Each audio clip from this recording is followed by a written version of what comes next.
হচ্ছে, বুঝলেন? একটু একটু একটু একটু করে কুঞ্জে প্রবেশ করছেন, যেখানে রাধারানী পালঙ্কের উপর, খাটের উপর বসে পা দুটিকে দুলিয়েছিলেন। খাটের উপর বসে আছেন, চরণ দুটি দুলছে। গোবিন্দ ঠিক তার চরণের কাছে গিয়ে চরণ দুটিকে দর্শন করছেন। স্থল কমল গঞ্জন, স্থল কমল, স্থল কমল মানে স্থলপদ্ম, দেখেছো তো?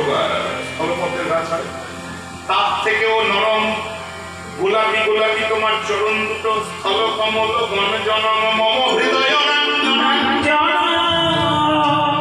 জনিত